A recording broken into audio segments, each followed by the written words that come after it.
Good morning, everyone, and welcome to the Tuesday, September 23rd, 2025 special board meeting of the Candido High County Board of Commissioners.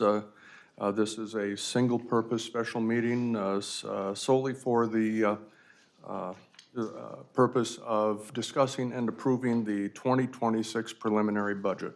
At this time, we'll turn the meeting over to County Administrator Kelsey Baker. No, we're working today. All right. We work all the time. We're diving right into it. Okay, thank you. Kelsey Baker, Candido County Administrator.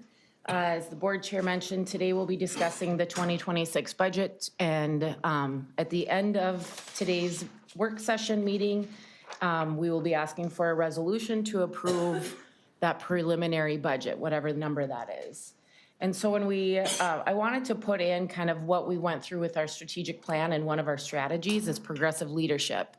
And within one of those outcomes is to have a forward-thinking, fiscally responsible, transparent county government.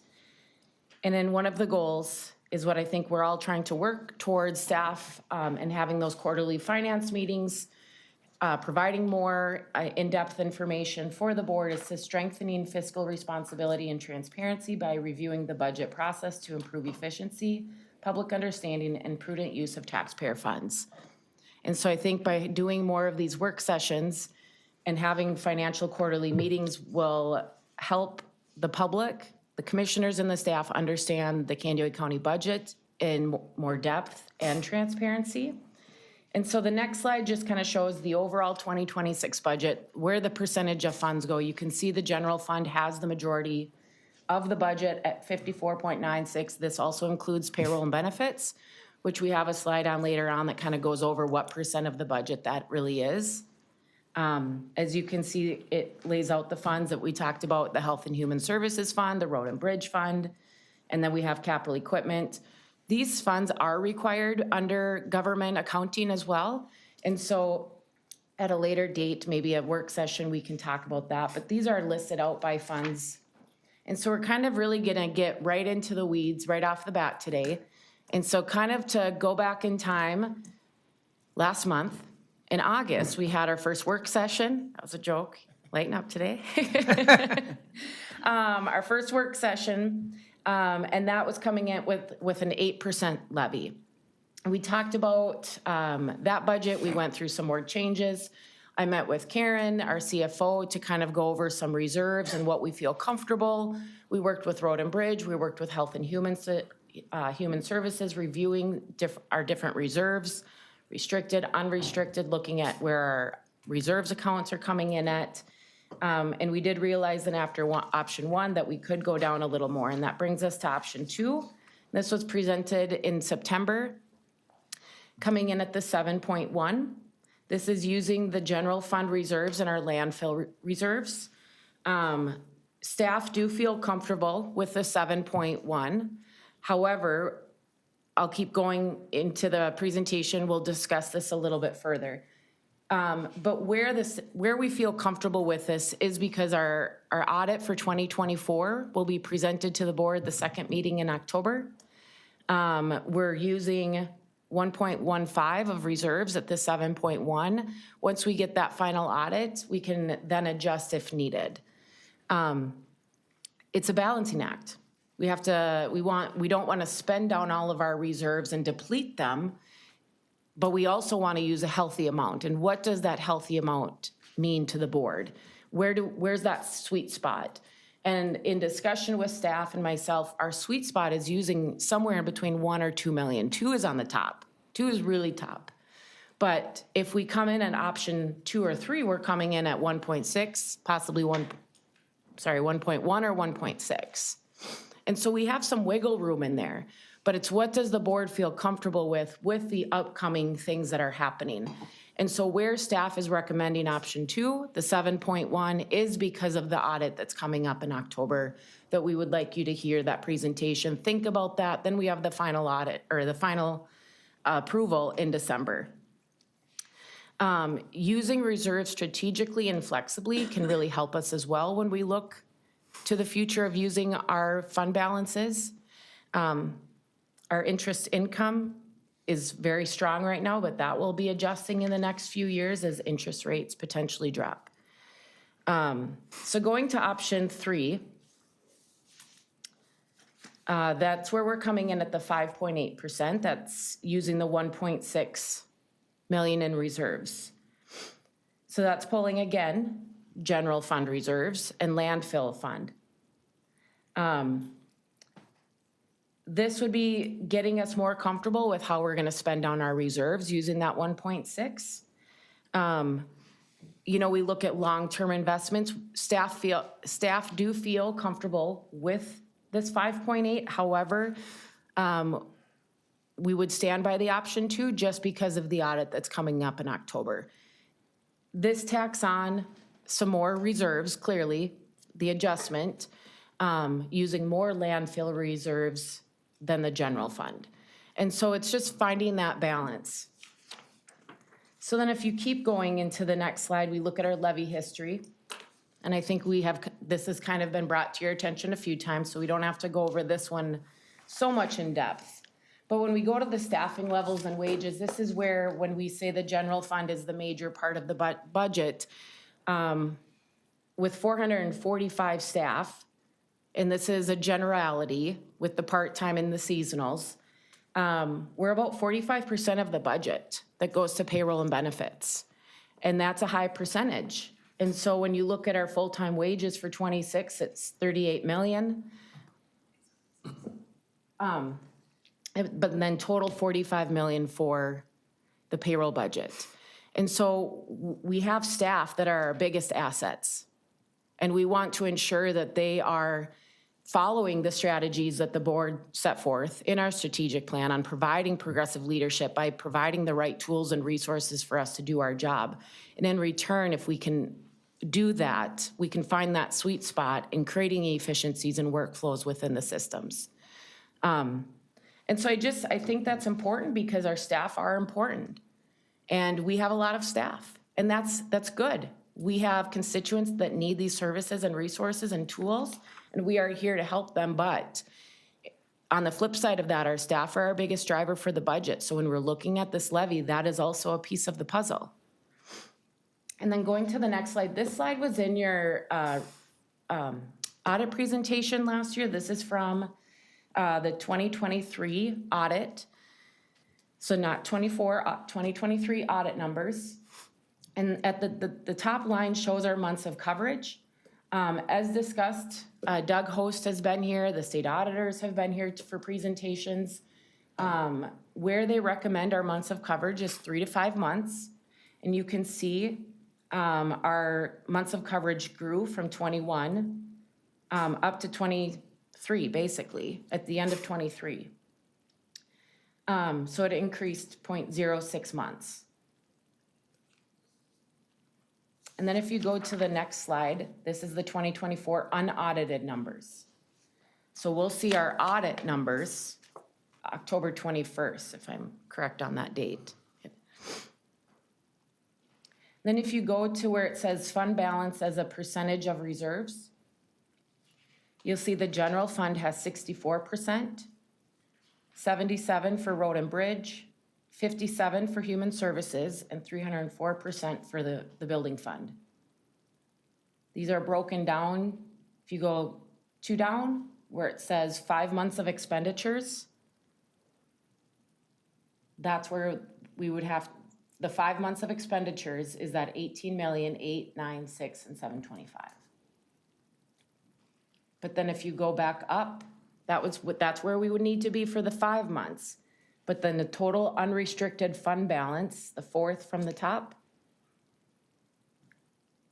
explains then where we're at. You, Mr. Chair, Yes. you add those numbers together from left to right to get the total?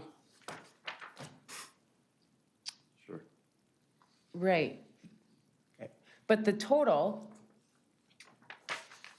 In 2023, we had 66,357,000, and if we add these up from left to right on,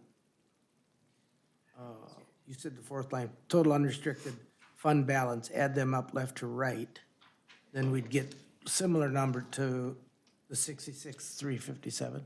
Correct, but when the restricted, those funds, they're restricted within those funds. Yes, they're county dollars altogether, right? They are, the county board directs those funds. But then they are restricted within those funds. For instance, road and bridge, state aid. Human Services Fund, we get federal dollars within there. General fund, per government accounting, certain dollars have to go into each fund. Mr. Chair?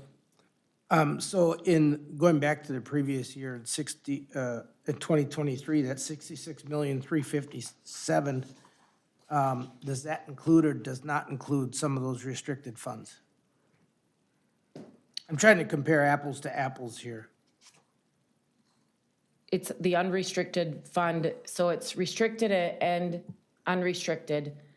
And the unrestricted fund balance increased 7.9 million, which drove us to that, which got us to where we were at for the end of '23. Okay, and so for the unaudited number for 2024, what is that comparative number? I don't have that. I mean, we could try and get that. Isn't this, I think you have it there, don't you? No? Oh, I see what you're saying. Yeah, well, unaudited numbers, and this all is on unrestricted funds. You'd have to add that up. Yep. See what that. Yep, to the right then, you, Yeah. So from left to right, like I first said. I assume Yep. that, Okay, yep. yep.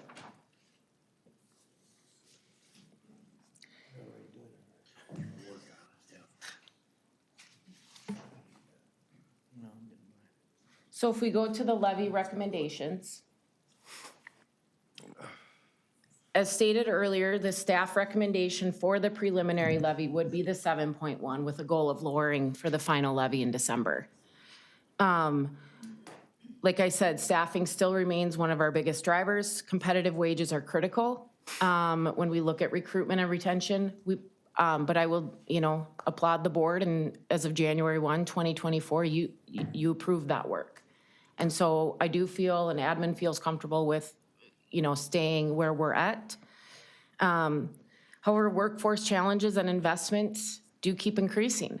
And staff that are coming in are coming in differently in today's world. And how do we invest in our staff and continue moving forward to provide and continue the progressive work that Candioi County has done? I do, like I said, I have the 7.1 option. I also have the 5.8 option if we need to. The other documents that were included in the board packet were the treasurer's cash and trial balance, the audits that were not included in the board packet, the quasi-government funds, and then the net budget for each department that has been provided before. And so I would leave it open now for questions and feedback, because at the end of this discussion, I would ask and consider approval for a resolution for today's meeting. Kelsey, I'm going to start off with just one or two things here real quick.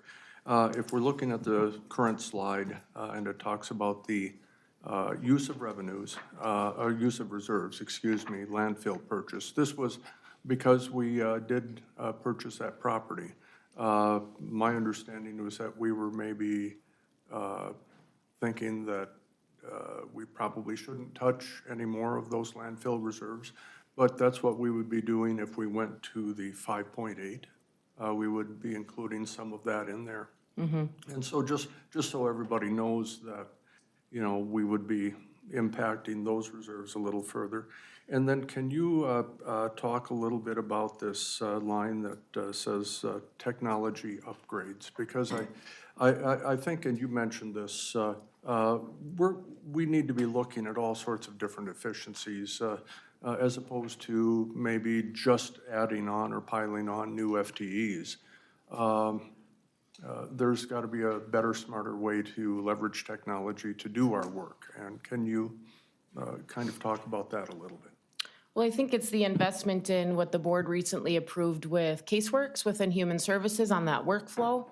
I think there's different avenues that we can look at workflow within each department, whether that's online imaging, having a form software that we send out our onboarding packet and onboarding information, because that's staff time printing through copies. You know, disregard all of the Maxis, SSIS computer issues. We cannot prevent that other than advocating. But it's putting the time and effort to, we don't have to reinvent the wheel. There's AI tools out there. There's different workflow tools out there that maybe have a front-end cost, but then your maintenance cost is not having to hire an FTE, another additional FTE. And so it's looking at those options and exploring and not having to reinvent the wheel. What's another county doing that we could easily get us up to speed on, and the workflow would be able to be much easier and faster. But it's putting in that work. It's having staff committed to wanting to review a process and looking at our work differently. And that's not always easy. That's hard. You know, we're human by nature, and we want to sometimes provide that longer process to help the individual, but we have to force ourselves to look at our work differently. And not all aspects of county departments, but some that we can improve on. And we know, of course, about the software, aged software that Health and Human Services deals with at the state level. But do we have other areas within the county where we have maybe we don't have the technology we should have in today's world? Maybe. I mean, just in general. I'm not asking you to pinpoint specifics. Yes, but I think it can be a negative and a positive in how we look at it and how we utilize it. It's how we utilize it, I think, is the biggest thing. Like, if we're paying for something, whether it costs $3,000 or $30,000, are we utilizing it to the best of its capability? Sure. And that's something I think we can continue to look into. We can't pay for a software and say, oh, yes, we use this. This is great. But then we're not using all of it that truly does help with that efficiency piece. I go to the board packet. You know, for me to use the board packet from front end to back end, I'm using it more efficiently now in how we send out the board packet, with just having that conversation with staff on, hey, what are you doing? Because this is what I'm doing, and I feel like we're maybe doubling up on what we're both doing. And it's as simple as that. It's having that conversation. And so I think when we sit at department head meetings and we talk with staff, that is something that we're wanting to do. We need to utilize the software we have before looking at anything differently, because maybe we want to question ourselves and make sure we're using the software to the best of its ability. Thank you. Any other questions for Kelsey? I'm just Commissioner wondering if And Commissioner Berg. auditors and financial officer came up with a number for the unrestricted? The unrestricted for 2024, albeit unaudited. Look at what's on the slide. Yeah, Kelsey has that slide. So the 66, I'm looking at 2023, 66,357,607. So for 2024, Dwayne added it up, it comes to 64,055. So did it come down when you add up from left to right?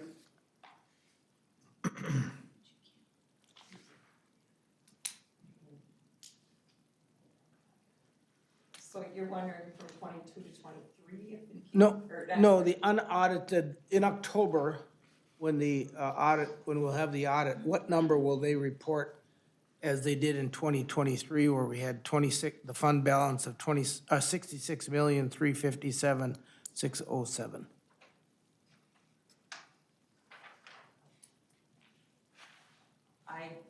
I don't know what their numbers will be, not until we get everything from Doug.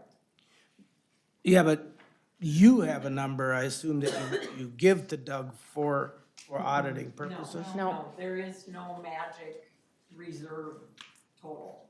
Okay. Because that's why it goes through the audit, because we see so much of it as just, it's cash to us. But yet, when they go through it, they're talking about the assigned amounts, the unassigned, restricted, non-restricted. They break all of that out for us. And more than likely, it went up a little bit again, right? Well, we're right mean- on track. We ended the year good. We ended the 23 year around the same.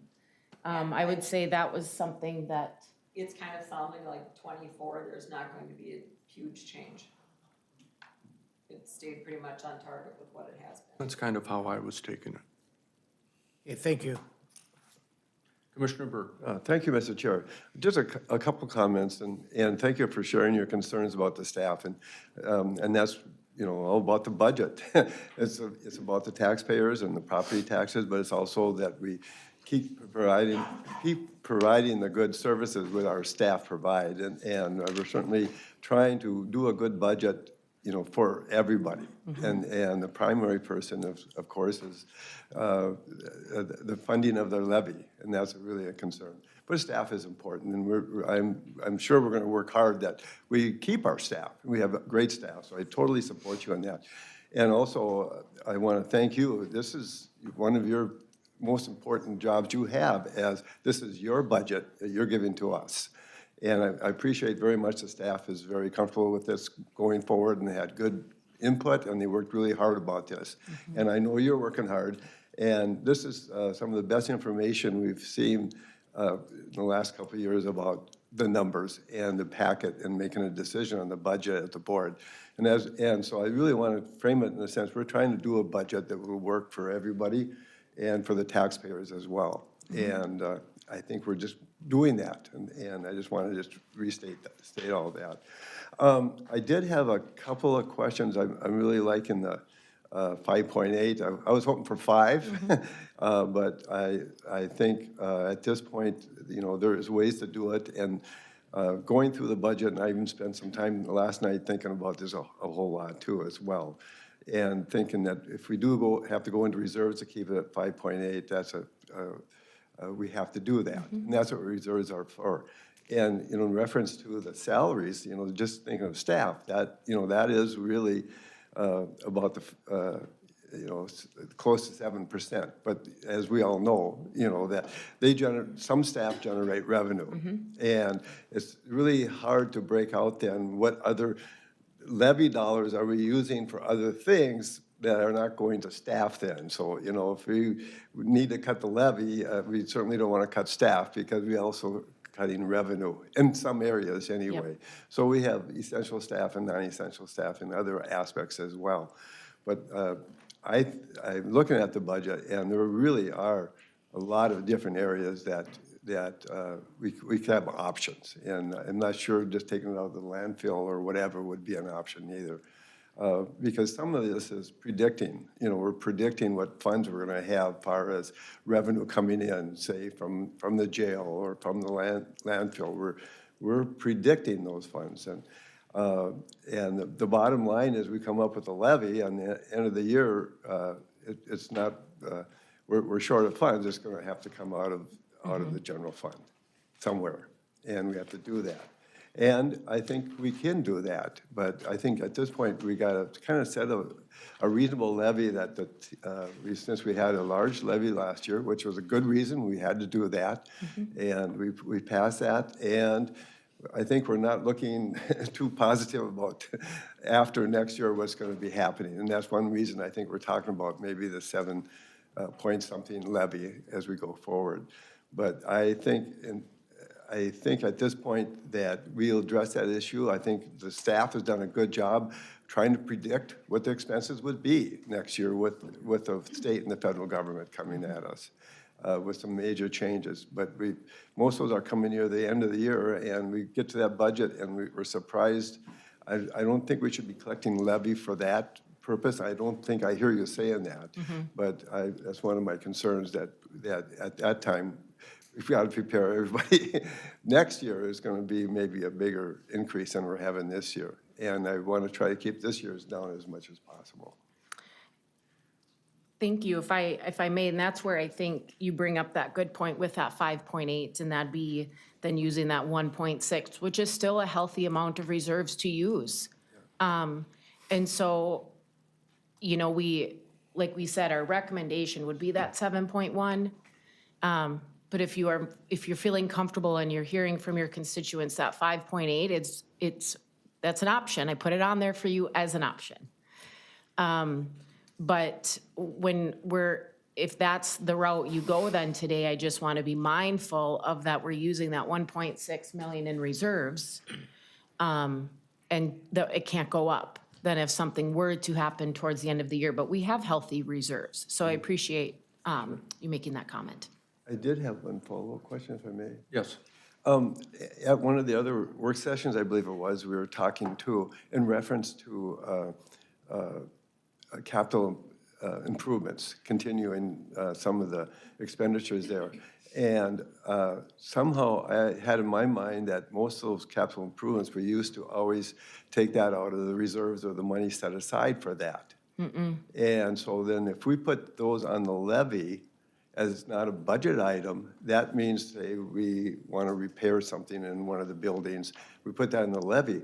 That's in the levy then, and so every year after, that's in that levy, and that's part of their budget. Why, I mean, why wouldn't that stay in the levy?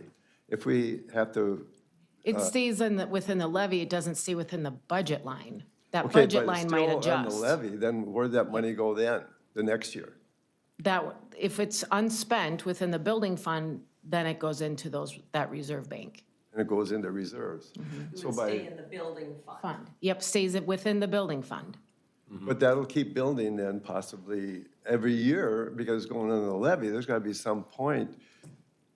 I'm not sure if I'm, If we're budgeting the line item and it's being used, that money doesn't go into the reserves then.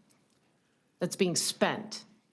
yeah, okay, so a But if- department has a budget. And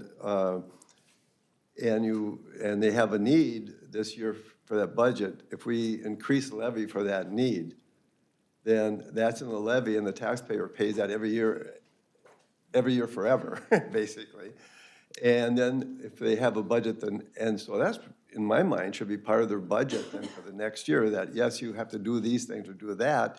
You use that part of that levy that you had instead of, oh, I'm gonna add it to the levy again. Am I right? So if you budget 38,000 and 38,000 in the following year, that's the same levy. What's changing and driving that levy is the payroll changes. We didn't I mean, if you go through line Okay, items. and that's what I wanted a Yes, clarification. if you go through the budget line items, there's not a lot of changes from training that's from 10,000 to 30,000. That training stayed. There's not, I didn't increase travel. Like, a lot of the line items are not unchanged from 25 to 26. What gets unchanged in that flow is that revenue that's increasing or decreasing, the reimbursement rates that we're receiving, the payroll step changes and COLA changes that we're seeing. And so that's really what's driving then that budget. And I would hope that would be the case, exactly. Yep. But I just wanted to clarify that. So say, I'm just throwing something out just as a hypothetical type of thing. You know, let's say we needed to put new locks on something and repair a bunch of bathrooms, $200,000 or $150,000, let's just say. So we levy for that this year? And if we levied for that dollars, then that's $150,000 that is in their budget.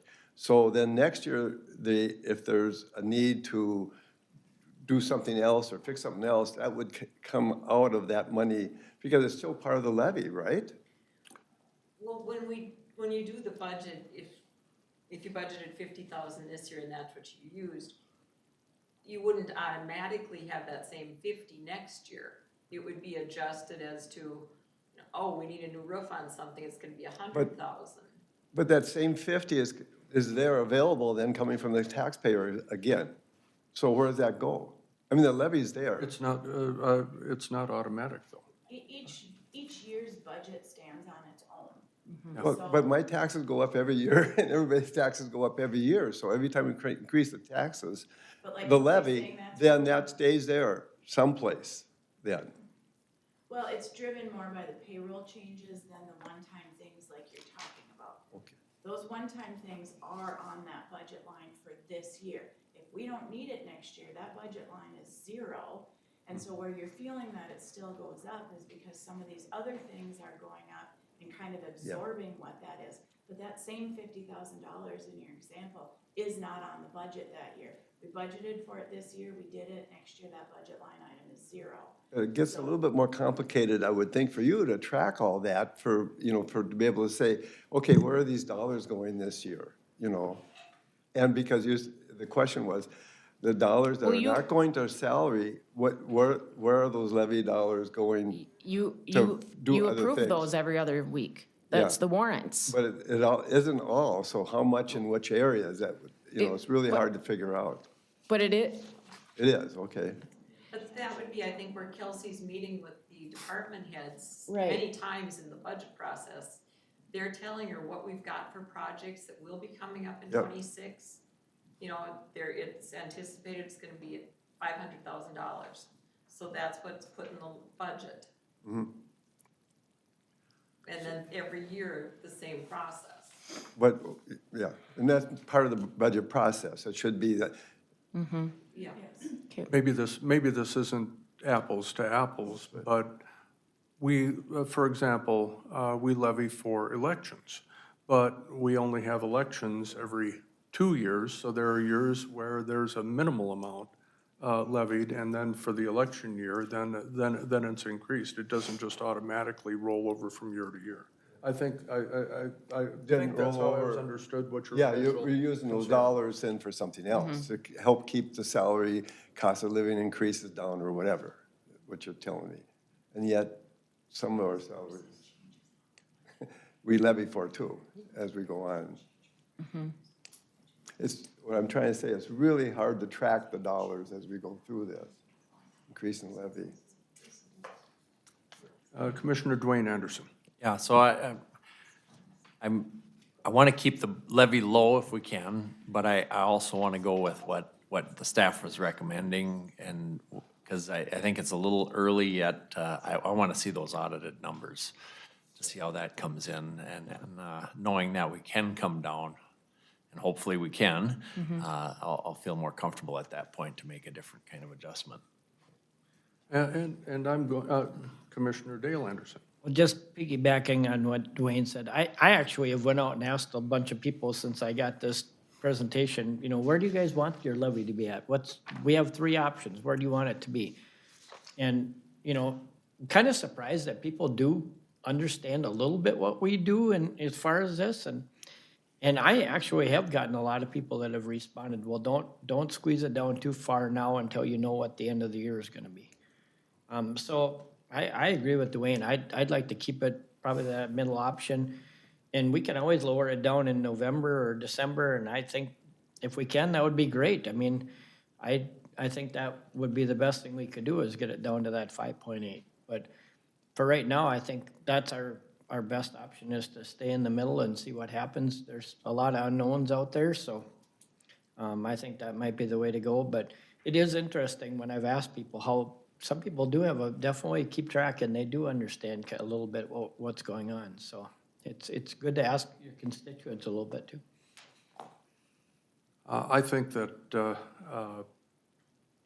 what I'm hearing from Dale and Dwayne are measured ideas for what our purpose is today, which is to set a preliminary levy. Several of us were just out in Washington DC, and we had some productive meetings out there, and that was great. But I don't know that anyone has an overarching sense today that everything is well with our federal government. And we also have challenges at the state level that we may or may not be able to beat back in this next session.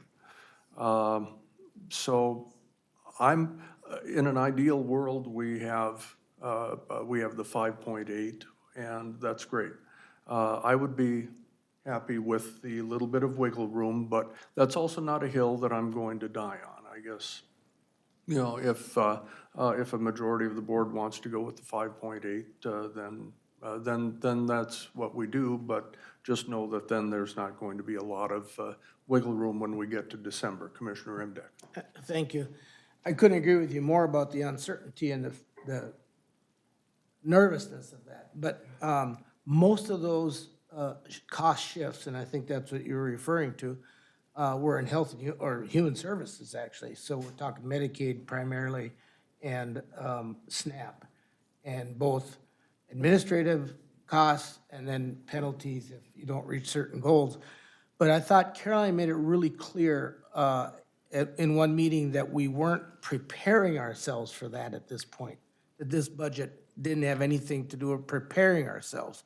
So that means that if we have this budget today and none of it is in preparation for those out years of 27 and 28 and a little bit in 29, and we have to raise it significantly to cover those shifts, then we're really kind of piling on the costs. And so I don't know that that's a good strategy there was a time when I thought it was, but I don't think it's a good strategy, especially given the, not only the uncertainty with what's coming down the pike that we're facing, but in our own personal lives. Farmers, unless you're raising beef, are not gonna make money again this year. Small businesses are worried about how tariffs are going to affect us. Every day there's news about inflation and buying power and cutting back. So I don't think today is a good time to be raised. I would actually advocate for an even smaller than a 5.8. Yesterday at the CPT meeting, there were 16 counties there, and part of our icebreaker as we open up is we ask everybody where they came in with their preliminary levy. And it ranged from under 3 to 10, with an average of 7.068. We have some non-source revenues in Kennewick County that most of these counties don't have. We have two fairly large non-tax source of revenue. So I think we can do far better than the average of these counties just because of that. When we did the strategic plan, one of the things we said as a group is that we really were going to work together on this thing. We'll get through it. We were talking about the cost shifts, both from the state and the federal government. We said we're going to work together on this. And I think Kelsey's done a great job of having department heads come in and say, look, you know, be mindful of the costs and everything. And I assume they did their part. But yet we're still looking at a 7-point-some% revenue. So there's two parts to a budget. One is the expense and one is the revenue. So you can either take in more revenue, or in this case, use more reserves, or we can continue to cut expenses. I look at our total payroll, and I gotta ask, is the grand count on staffing of 444.5, are those filled positions or are those positions? Those are filled positions. Okay. So they average $101,000 per position. So if we could get by with 3-4 less positions, that adds up in a fairly quick hurry to, I mean, some counties, Dakota, for example, is cutting 65 employees. They got a lot more than we do, that's for sure. But we have to face the facts of what we can afford here. As far as our budget, on the revenue side, we've got one source of revenue that is going to be significant, and I don't think we have to worry about it going down at least not in the 2025 year. So I would advocate for a levy increase close to what the low is on this range because of the revenue sources we have. And that's why we have a reserve. 7 point, or 6 point, no, what are the months? 8.5 months of reserve is well in excess of what the office, the state auditor recommends. They recommend 6 months on the top end. And so we have a very, very healthy reserve. It doesn't look like it's gonna change much for this year, if at all. 2025, which is a year away, when we see an audit, my guess it's gonna go up, based on the revenue that we have coming in. And so, I just am very uncomfortable with, at this time, putting any undue pressure on our taxpayers. Commissioner Berg. Thank you, Mr. Chair. I have the same concern as, that, and the tough part, we could have a big increase next year in the taxpayer. And I think we've got to be really clear that that could happen. We're not knowing what's going to happen at the federal and the state level and the impact of some of those things that came across. But that's not, those increases are coming basically at the end of the year or the next year. And we understand they've been budgeted for the possibility as much as we know. And the amount of levy we're looking at of the increase that, of what, where it was a little over $1 million to take it down to 5.8 out of reserves or out of something else, or it may not even be an issue because by the end of the year, we don't know what our revenue is going to actually be. We have estimates. We don't know where that's going to be. We don't know where other costs are going to be going forward neither. So it may not even have to come out of the reserves per se, because we won't know that until we get way into that end of the year. So just to say it would be coming out of reserves or where it would be coming out of, we have lots of options.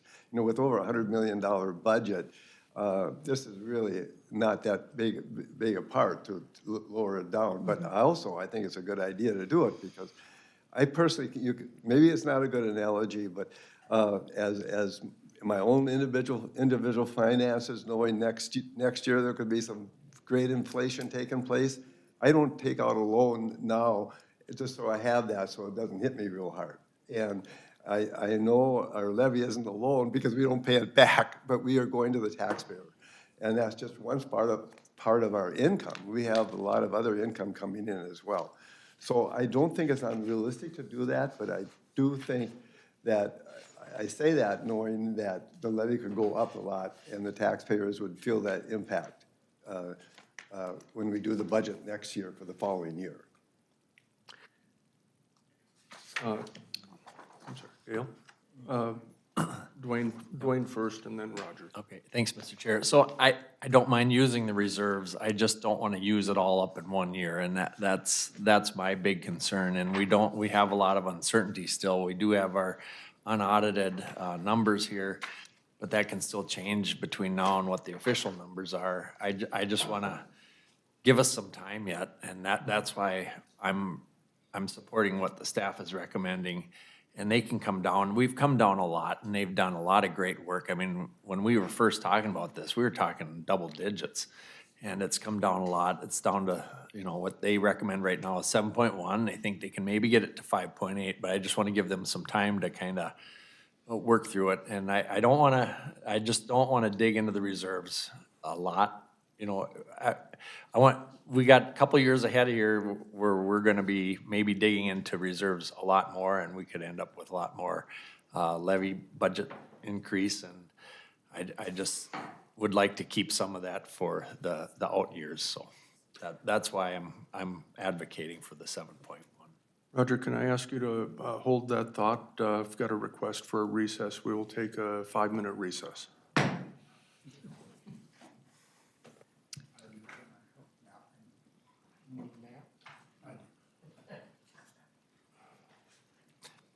Pass up an opportunity here.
Commissioners is back in session, and we left off with discussion, and Commissioner Emdek has the floor. Thank you. So Commissioner Dwayne Anderson was talking about the, where he would prefer to see the budget, and I'm at a different number, but he said we can always come down to that. And that's true. When we certify in December, we can go down, we can't go up. This is my 13th budget. Never seen it happen. It has never gone down from the preliminary. Never gone up either, but by law, it can't. So I think I'd be surprised. But I want to go back to, you know, the opportunities. I mentioned staffing, but other opportunities.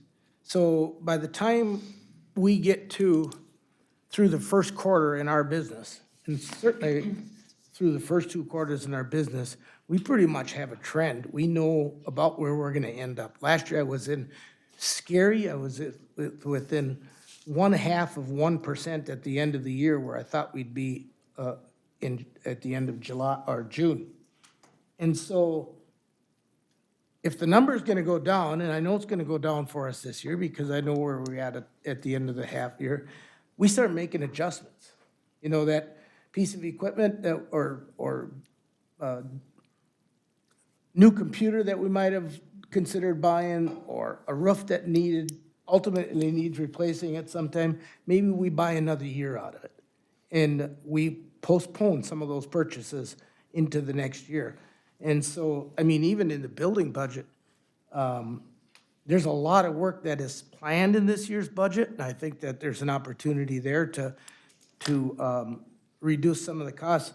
As hard as the staff, but the departments all worked to bring down costs, we really didn't bring them down. If we got a 7% levy increase, because last year we had an 8.5%. And so I just am not comfortable, again, with certainly not over the 5.8, but I'd advocate for even less than that, given where we're at. All right, is there anyone else that wishes to weigh in on this? Commissioner Berg. Thank you, Mr. Chair. Again, I don't like to go into reserves neither, but we do have very healthy reserves. But, and I just want to state again, that doesn't mean that we would end up there neither, that we have to take this out at the end of the year. You know, we are estimating a lot of costs as we go through this, and on over $100 million budget, I think at this point there is some room that we could easily go to that lower number that we talked about. It's higher than I originally wanted, but I think we can do that, and I think it'd be a good budget we have. The staff did a great job, and I really like to, again, thank the Administrator Baker for your work on this. You put a lot of work in this. You give us a lot of options, and this is your budget, and your budget to us. And that's what's important. That's one of your most important jobs you have. And I think we're having some really good conversations about all this. And this is the best conversations that I've experienced for some time. So thank you for everybody. But I would certainly support the lower amount at this point.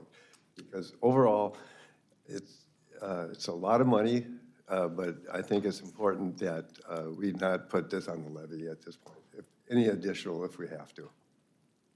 Commissioner Dale Anderson.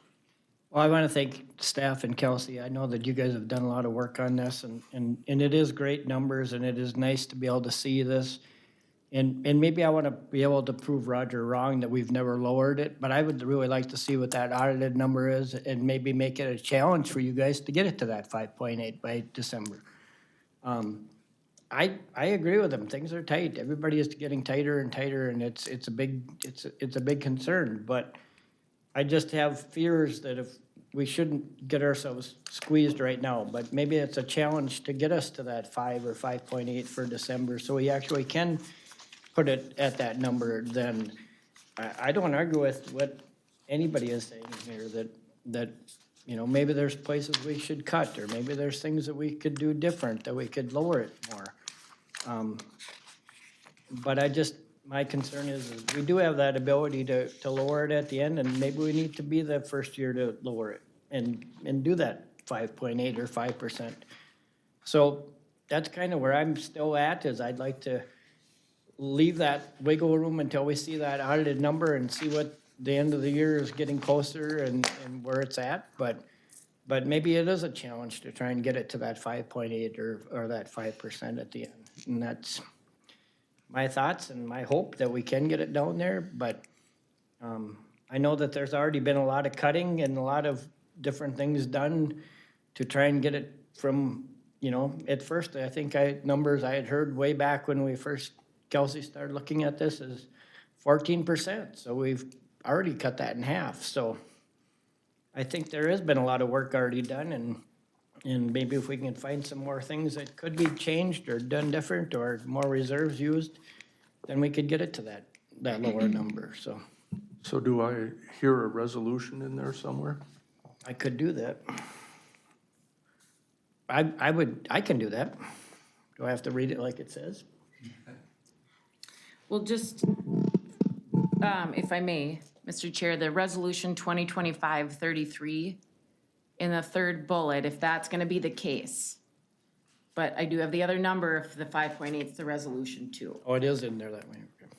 But that it should say, whereas the county administrator is recommending a preliminary 2026 proposed property tax levy of $44,416,287, a 7.1 increase over. That's the 25. So if we change it to option 3, then we can change that resolution, whichever the numbers you want me to input in.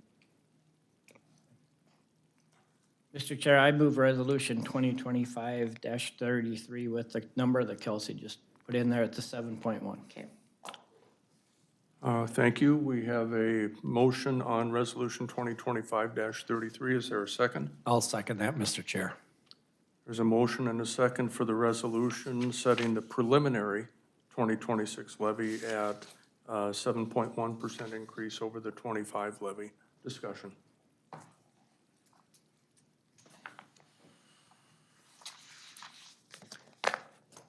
Hearing none, then we will take a vote.